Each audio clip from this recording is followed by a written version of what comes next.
بسم اللہ الرحمن الرحیم الصلاۃ والسلام علیک یا رسول اللہ۔ میرے محترم سامعین و ناظرین، السلام علیکم ورحمۃ اللہ وبرکاتہ۔ رمضان المبارک کا بابرکت مہینہ ہمارے درمیان اپنی برکتیں لٹاتا ہوا موجود ہے۔ ذکر چل رہا تھا ایمان کس کے پاس ہے اور کامل مومن کون ہے۔ اس بارے میں کافی احادیث آپ نے سماعت فرمائی۔ حضرت ابو ہریرہ راوی ہیں، آپ فرماتے ہیں کہ ایک دیہاتی رسول اللہ صلی اللہ علیہ وسلم کی خدمت میں حاضر ہوا۔ عرض کیا یا رسول اللہ، مجھے کوئی ایسا عمل بتا دیجئے کہ جس کے کرنے سے میں جنت میں داخل ہو جاؤں۔ کوئی ایسا عمل بتائیے کہ وہ عمل کروں اور میں جنت میں داخل ہو جاؤں۔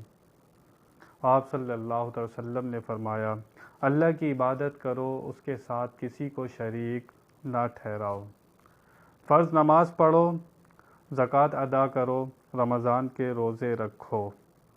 یہ سن کر دیہاتی نے کہا، اس ذات کی قسم جس کے قبضے میں میری جان ہے، نہ تو میں اس سے زیادہ کروں گا نہ اس سے کم کروں گا۔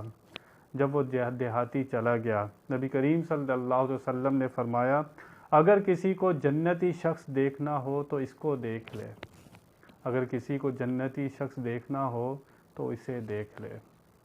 بہت تھوڑے سے کام، صرف 5 کام نبی کریم صلی اللہ علیہ وسلم نے اس کا ذکر فرمایا۔ اللہ کے ساتھ کسی کو شریک نہیں ٹھہرانا، نماز قائم رکھنی ہے، زکوٰۃ ادا کرنی ہے، رمضان المبارک کے روزے رکھنے ہیں۔ اگر کوئی کام یہ کرتا ہے تو جنت کی بشارت خود نبی کریم صلی اللہ علیہ وسلم فرما رہے ہیں۔ اس سے زیادہ اس نے کہا میں نہ زیادہ کروں گا نہ کچھ کروں گا۔ یہاں سے پتہ لگا جو فرائض چیزیں ہیں ہمارے اوپر وہ بہت لازم ہیں، اسے لازمی ادا کرنا چاہیے، اس کے بغیر کوئی نفل قبول نہیں ہوتا۔ اگر آپ فرض ادا نہیں کرتے اور نفلی روزے رکھتے رہتے ہیں وہ قبول نہیں ہوتے۔